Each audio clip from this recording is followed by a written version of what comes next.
Iya, tadi kita berbicara mengenai pilar ya. Yang pertama tadi adalah pilar dari masalah makan ya, makanan. Ya. Makanan ini adalah kita dari apa yang kita makan, kemudian dari eh, kapan kita makan. Ini yang akan menjadi pengaruh gitu ya. Kalau apa yang kita makan, ya, tentu saja ini sangat berpengaruh ya. Kalau misalnya jenis makanannya tadi seperti hitung-hitungan di metabolismenya tadi kan ya. Kita sudah bahas mengenai bagaimana dia inputnya, kemudian outputnya, kemudian nanti ini akibatnya apa gitu ya, ketika ini tidak bisa diolah gitu ya, tidak bisa diproses.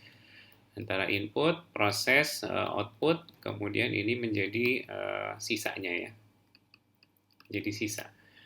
Nah, apa yang dimakan ini adalah sesuatu yang harus kita perhatikan karena ada orang yang apa namanya eh, makannya banyak gitu ya, dia kenyang tapi dia bisa tetap menjaga berat badan gitu ya. Atau ada juga orang yang makannya banyak tapi karena dia makannya disesuaikan dengan waktunya itu juga akan bagus gitu ya, akan bagus. Jadi ini makanan ya, dari makanan. Nanti kita akan bicarakan bagaimana ini mengenai makanan ya, apa yang harus dimakan, kemudian kapan gitu ya. Ada kan orang-orang yang melakukan diet seperti itu ya, penurunan berat badan. Kemudian yang kedua adalah tentang olahraga ya, makanan. Kemudian adalah ada olahraga ya, olahraga. Ya, olahraga ini juga kaitannya adalah kalau tadi makanan itu dengan kapan gitu ya, dan apa yang dimakan. Kalau olahraga ini adalah tentang intensitas ya, seberapa berat olahraga yang kita lakukan. Seberapa berat olahraga yang kita lakukan. Kemudian yang kedua adalah mengenai durasinya. Berapa lama kita melakukan olahraga. Kemudian yang ketiga adalah frekuensinya. Ini adalah frekuensinya. Jadi kita seberapa berat, kemudian berapa lama, dan seberapa sering kita melakukan olahraga gitu ya. Gitu. Nah, itu adalah dua di antara empat pilar ya. Jadi kita ada empat pilar ketika kita akan mengelola berat badan kita. Ya, tadi sudah dibahas kita ada dua pilar yang pertama, weight loss atau weight management ya. Ya, kalau weight loss ini berarti harus berkurang berat badannya. Padahal ada juga orang yang pengen dari kurus jadi gemuk ya. Jadi lebih cocok mungkin weight management. Jadi kita ada empat pilar. Jadi yang tadi kita bahas adalah tentang makanan dan juga olahraga gitu ya. Makanan dan olahraga. Oke, dan nanti masih ada dua pilar lagi ya di next berikutnya.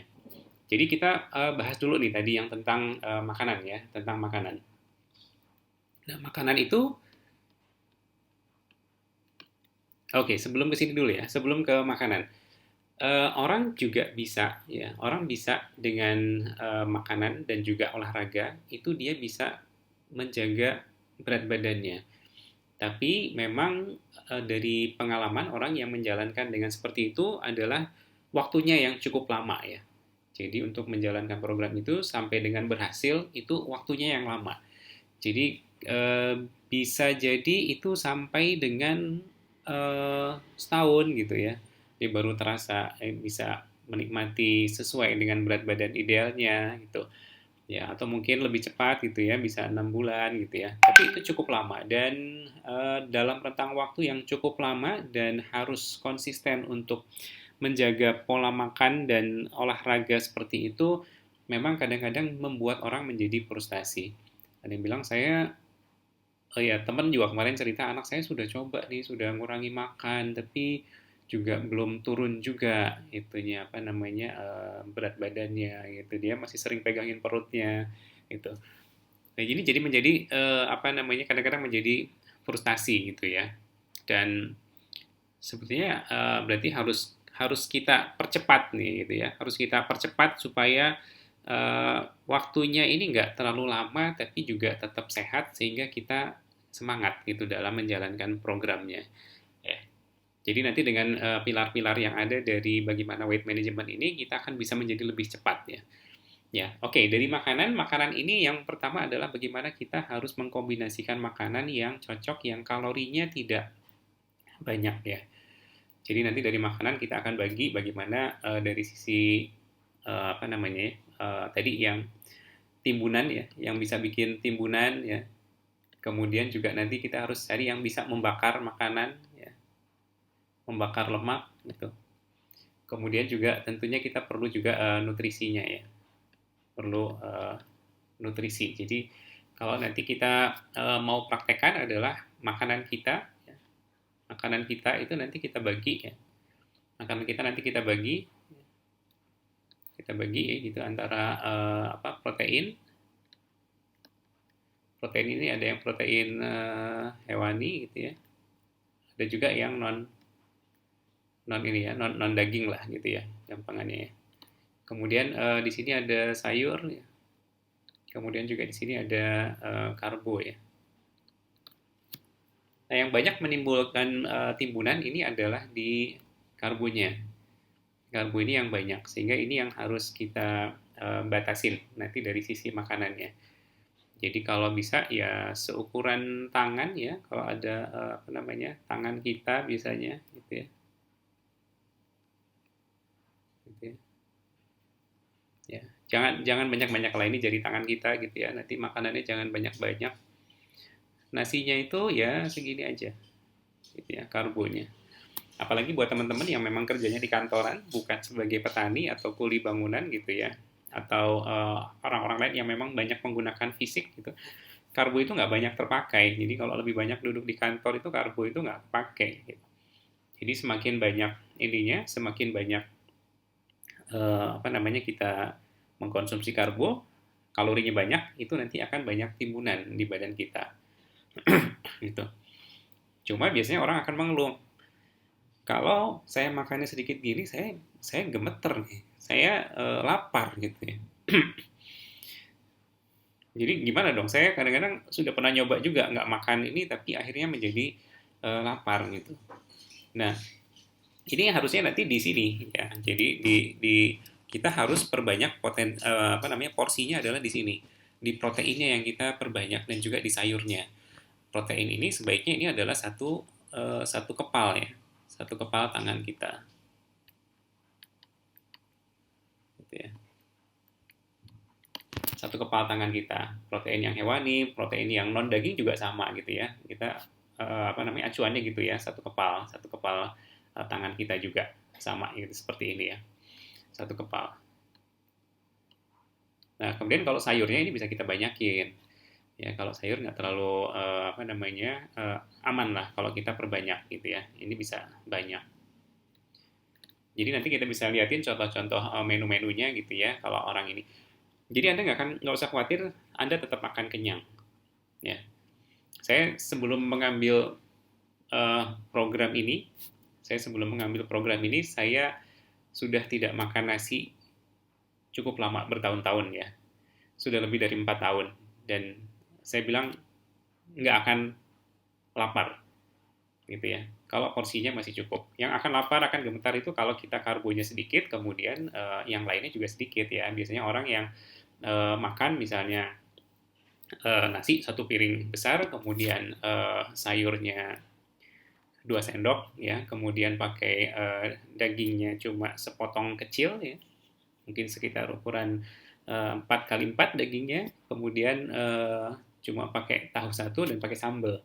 Nah, begitu itu nasinya dikurangin, tetapi porsi yang lainnya tetap, itu akan lapar gitu. Dia akan merasa lapar. Jadi kalau polanya diseimbangkan, dia akan cukup gitu ya, akan cukup. Nah, dan ini fungsi dari apa namanya tadi sayur ini nutrisi ini akan banyak di sayurnya ini ya. Nanti semuanya juga ada sih, dari semua kita harus cukup gitu ya, vitamin, mineral, kemudian juga protein itu cukup. Nah, nanti yang bagian membakarnya ini adalah ini. Yang protein-protein ini adalah dia akan membakar lemaknya, kemudian yang bisa menimbulkan timbunan ini adalah yang nasinya tadi, ini yang akan menjadi timbunan. Jadi timbunan. Nah, ini yang harus menjadi habit kita, kebiasaan kita, sehingga nanti apa namanya asupan kita menjadi terjaga ya. Kalau dari input proses output tadi, inputnya kita bisa banyak, tapi komposisinya yang pas gitu, sehingga tidak banyak timbunan yang terjadi. Dan kemudian juga tadi tentang apa yang kita makan ya. Kemudian yang kedua adalah kapan ya. Tadi kita bicara tentang kapan ya. Kapan kita makan. Ya, jadi kalau misalnya selang waktunya ini kita jarak jarak perut kosong ya, seperti orang puasa gitu ya, di dalam bulan Ramadan itu kan kita ada puasa ya. Selama kita perut kita kosong ya, kita bisa istirahat. Nah, itu pembakarannya bisa maksimal gitu ya. Jadi yang kedua adalah dari kapan ini kita dengan cara adalah jarak jarak makannya ini yang jarak kosongnya perut ini dibuat menjadi lebih lama gitu ya. Jadi perut kosongnya menjadi lama ya. Jadi ini kita bisa mengenal ada apa namanya ya, jendela makan dan jendela puasa ya. Dan jendela makan, kemudian juga ada jendela puasa. Apa yang dimaksud dengan jendela makan dan jendela puasa itu adalah ketika kita jam-jam ketika kita boleh makan gitu ya. Jadi misalnya di dalam 24 jam gitu ya. Jadi biasa orang 12 ya, kita anggap jadi 24 lah ya. 24 jam, jadi kalau ini nih 12 jam gitu ya. Biasanya kan kita dari jam 24 ya. Jam 24. Kita berarti kalau di sini 24, di sini 12, berarti di sini 6 ya. 6 di sini jam 18 ya. Ini pagi-pagi ini ketika matahari terbit ya. Ini ketika matahari terbenam lagi. Ini siang, kemudian ini malam gitu ya, ketika malam hari. Jadi kalau biasa kita makan itu kan, kita makan mungkin di sini ya, jam 8 kita makan gitu ya. Kemudian nanti jam 12 kita makan gitu ya. Kemudian jam 18 kita makan. Kemudian nanti malam kita masih beli lagi martabak dan sebagainya, kita makan lagi gitu ya. Jadi apa namanya? Jendela jendela apa namanya? Jendela puasanya itu hanya sedikit gitu ya. Hanya sedikit, hanya sekitar mungkin dari jam 9 malam sampai dengan jam 6 ya. Jam 9 malam sampai dengan jam 6. Jam 9 malam itu berarti jam 21, berarti 3 tambah 6 berarti sekitar 9 jam aja. Jam 9 tambah 9 ya jam 6. Sorry, ini makannya jam 8 kan ya tadi ya. Berarti bukan 9 tapi 11 ya. 11 jam. Kita 11 jam. Nah, ini kalau bisa nanti kita sudah mulai mengatur supaya ini lebih lama ya. Jadi misalnya dengan cara ini jangan nih, kita sudah nggak makan lagi di setelah yang ini gitu ya. Jangan makan lagi di jam ini. Kemudian itu udah mulai bagus gitu ya, sudah mulai bagus. Nanti kita bisa rubah lagi, mulai kurangi lagi makannya. Yang ini bisa kita kurangin, kita geser gitu ya. Ini kita geser ke sini gitu jamnya. Jadi ini udah nggak ada lagi. Supaya nanti waktu perut kosongnya bisa lebih lama. Tapi enaknya dengan seperti ini sebetulnya adalah ketika perut kosong kita bukannya nggak boleh makan apa-apa sama sekali. Sorry, bukannya tidak boleh mengkonsumsi apa-apa, tapi kita bisa minum ya. Masih bisa minum, kita juga masih bisa kopi gitu ya. Kita juga masih bisa teh tapi yang tawar gitu ya. Dan juga masih boleh gitu ya, almond gitu masih boleh gitu ya. Susu almond itu masih boleh. Ya, nanti ada ininya apa yang boleh kita makan selama puasa dan apa yang tidak. Nah, ini dengan seperti ini nanti kita harapkan bahwa proses metabolisme di tubuh kita menjadi lebih bagus ya. Oke, itu tadi makanan ya. Makanan kita sudah ada bicara dua tentang apa yang dimakan dan kapan. Kemudian yang berikutnya adalah tentang olahraga. Ya, olahraga. Olahraga tadi kita sudah bahas tentang intensitas gitu ya. Intensitas kemudian juga durasi dan juga frekuensi. Jadi yang paling penting ini olahraga ini adalah frekuensinya ya. Frekuensinya ini. Ini kalau bisa ini setiap hari. Oh iya, tapi kadang-kadang memang ini agak susah ya. Ada beberapa yang kita memang nggak bisa setiap hari ya. Tapi paling kalau menurut saya minimal sih 5 hari ya. 5 hari ini oke, meskipun kita hanya sekitar 15 menit sampai dengan 20 menit sehari ya. Ini sudah akan cukup lumayan bisa membakar lemak kita asal olahraganya juga yang cocok ya. Olahraganya yang cocok ya. Jangan catur ya. Kalau catur dia tidak akan terlalu mengurangi banyak lemak. Jadi olahraganya yang cocok ya. Nanti ada beberapa video tentang olahraga yang bisa kita share ya, yang mana yang cocok, yang bisa membuat lemak kita menjadi lebih gampang terbakar. Saya sendiri selama program yang cukup rutin saya kerjakan ya, saya tidak tidak ini juga tidak saklek banget gitu ya. Setiap hari kadang-kadang ada bolongnya juga. Yang saya rutin adalah Tabata dan juga tentang burning perut ya.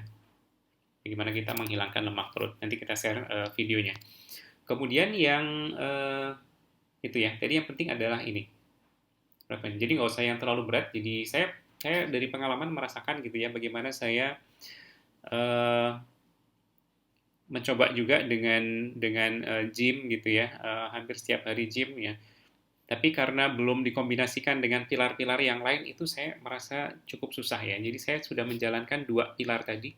Saya menjalankan dua pilar yang tadi saya jalankan olahraga, saya jalankan pola makan yang waktu itu menurut saya sudah betul sih ya, tapi ternyata juga masih salah ya.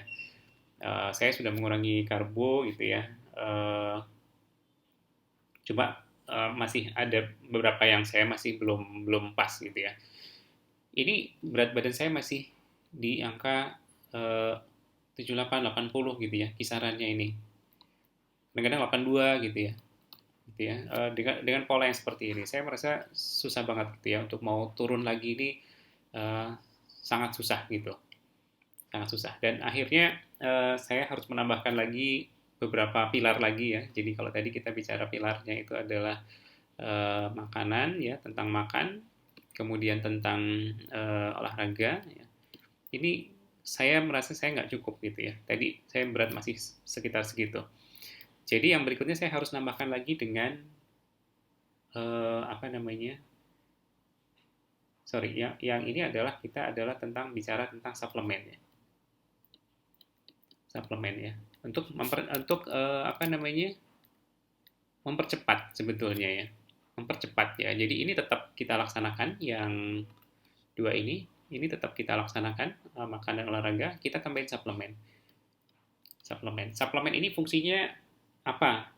Jadi suplemen ini pertama adalah fungsinya untuk kontrol otak ya. Teman-teman tahu nggak kendalanya ketika kita menjalankan program ini, yang paling penting adalah apa? Yang paling penting adalah konsisten. Dan konsisten itu kadang-kadang terganggu ya, terdistrak oleh bagaimana ketika kita melihat makanan-makanan, keinginan kita untuk ngemil yang tinggi gitu ya. Dan hampir beberapa teman yang ketika saya ceritakan dulu bahwa kita melakukannya dengan seperti ini, itu bilangnya karena aduh saya nggak tahan nih kalau nggak ngemil gitu. Makanya kita perlu suplemen yang bisa mengontrol keinginan untuk makanan kita gitu, sehingga kita tidak merasa menjadi harus stres. Aduh, saya tersiksa banget nggak bisa. Nah itu adalah dengan suplemen ya. Kita dengan suplemen. Yang pertama ini adalah mengontrol otak, kemudian yang ini adalah kita memperbaiki otot ya. Memperbaiki, meningkatkan uh, otot ya. Jadi kalau tadi kita di awal tadi kita sudah bicara bahwa yang kita ingin tetap pertahankan kalau perlu ditingkatkan adalah otot. Nah, lemaknya yang turun. Jadi ini kita harus ada suplemen yang meningkatkan otot dan juga mengontrol otak gitu. Mengontrol otak dan meningkatkan otot. Ini perlunya suplemen tadi gitu ya. Jadi suplemen ini dan juga nanti ada lagi ya, kita membantu mempercepat meluruhkan lemak ya, bakar lemaknya. Jadi kan supaya cepat gitu ya, supaya cepat. Dan saya menggunakan ini suplemen ini di dalam waktu sekitar 2 minggu ya, sudah kelihatan ya. Meskipun berat badan saya waktu itu baru turun sekitar 2 kiloan, ya selama 2 minggu turun 2 kiloan, tapi berat badannya sudah, bentuk badannya sudah kelihatan banget gitu ya. Sudah kelihatan banget bedanya. Nanti saya ada fotonya, nanti saya tunjukin. Nah, itu. Jadi fungsinya yang pilar berikutnya ini adalah suplemen, dan yang penting lagi adalah suplemen ini harus yang aman ya, harus aman. Jangan sampai suplemen ini yang nanti membahayakan gitu ya. Saya pernah diceritain juga sama teman kantornya istri, apa namanya, dia bilang tolong itu si A itu kan kemarin hasil labnya sudah agak kurang bagus ya, apa untuk kreatinin kalau nggak salah ya, kreatininnya. Mungkin karena mengkonsumsi apa namanya, untuk menurunkan berat badannya dengan suplemen tertentu atau dengan pengganti makan tertentu yang bisa mengganggu fungsi ginjalnya. Jadi ini kita harus cari yang aman gitu ya, cari yang aman dari bahan alami, dan pengolahannya juga dengan teknologi yang farmasi yang bagus ya. Kemudian juga sudah me- me- melewati beberapa ujian gitu ya, pengujian. Ini yang harus kita perhatikan juga suplemennya. Jangan sampai nanti kita pengen berat badan ideal tapi ada efek samping yang lain yang bisa ditimbulkan. Nah, itu apa namanya, dari ini ya, yang suplemen. Kemudian yang ketiga, sebetulnya yang keempat, kita sebetulnya bisa juga akan nanti dibantu ya dengan pilar berikutnya ini adalah dengan ada alat bantu ya. Alat bantu ini bisa berupa apa namanya, yang untuk dari luar gitu ya, menghilangkan lemak dari luar. Ya, jadi kalau suplemen tadi dari dalam, kemudian kalau alat bantu ini dari luar. Kadang-kadang ketika kita tadinya gemuk ya, perutnya besar, kemudian kita berkurang berat badannya, itu kan, berat badannya berkurang, itu terus dari luar kelihatan gelambir-gelambir gitu ya, perutnya gelambir-gelambir, tangannya gelambir gitu ya. Isinya udah nggak ada tapi ininya masih gelambir gitu ya, dan kadang-kadang masih ada tersisa juga lemak-lemaknya. Nah, ini alat bantunya ini adalah untuk menghilangkan lemak-lemak dari luar ya. Ini menghilangkan lemak dari luar ya, dari luar ya. Nah, ini, dan ini saya pikir ini akan menjadi efektif buat kita dengan 4 pilar ini ya, 4 pilar kita untuk menurunkan untuk weight management ya.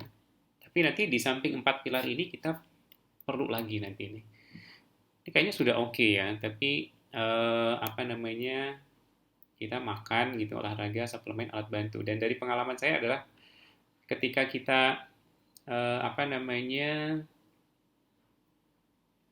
eh, menjalankan program ini ternyata juga nggak gampang gitu ya. Teorinya begitu ya, tapi juga tidak gampang. Jadi kita kadang di tengah jalan, ini saya makanannya udah bener apa belum ya?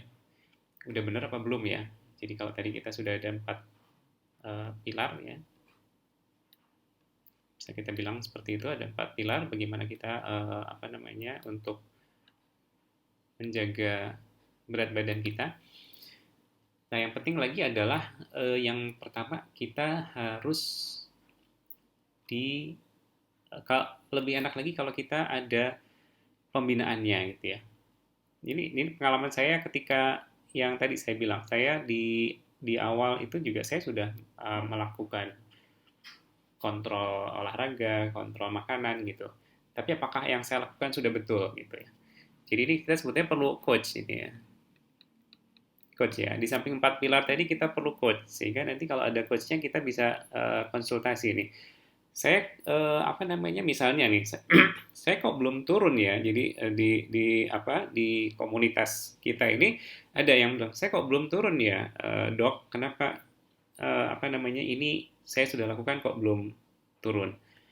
Nanti biasanya terus diminta, coba kirim dong makanannya hari ini apa gitu ya.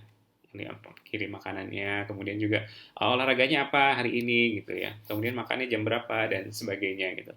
Ternyata begitu kita kirim makanannya, oh ini masih terlalu banyak ininya. Ini apa namanya, gorengannya masih terlalu banyak, karbonya masih terlalu banyak segini gitu kan. Kadang-kadang kita berasumsi sendiri. Nah, kalau ada coachnya, kita seperti itu. Kemudian yang kedua, di samping kita ini perlu coach, kita juga perlu supaya lebih semangat lagi gitu ya, supaya jadi bangunan yang lebih oke lagi ya, begitu ada fondasinya, begitu ada pilarnya, kita juga perlu ada komunitasnya ini. Ini yang menurut saya juga dua hal ini yang kalau kita melakukan sendiri ini kita nggak dapet gitu ya. Kita perlu ada coach, kita perlu ada komunitas. Komunitas ini apa fungsinya? Kita jadi menyemangati gitu ya. Jadi kalau di komunitas kita di grup itu begitu ada yang memposting foto yang tiba-tiba dia badannya sudah jauh berubah gitu ya, baru 2 minggu uh, berubah ya. Seperti waktu itu saya juga posting ya, 2 minggu saya sudah berubah gitu. Terus nggak lama kemudian ada juga ibu-ibu yang posting juga, alhamdulillah saya sudah bisa juga seperti bapak itu gitu ya. Saya sudah berkurang sekian kilo dan kelihatan banget langsingnya gitu. Itu efeknya luar biasa menyemangati teman-teman yang lain ya, bikin kita juga menjadi pede bahwa oh iya ternyata bisa ya gitu ya. Jadi banyak orang yang sudah menjalankan program ini bisa sampai dengan apa namanya bisa sampai dengan turunnya banyak gitu ya, belasan kilo gitu ya. Ada yang sampai sampai ini ya, sampai hampir 20-an kilo juga ada gitu ya. 20-an kilo juga ada ya, tergantung seberapa berat dia mengalami obesitasnya, tingginya gitu. Dan ya nanti bisa dilihat di beberapa video juga yang nanti akan kita kirim ya. Kita kirim, coba dilihat nanti videonya seperti apa supaya nanti kita di sesi berikutnya nanti kita akan ketemu lagi dengan coach kita untuk membahas bagaimana dari video yang kita lihat itu gitu ya. Bagaimana videonya, kemudian nanti kita juga bisa konsultasi dengan coachnya. Mungkin sementara itu mudah-mudahan bermanfaat. Assalamualaikum warahmatullahi wabarakatuh.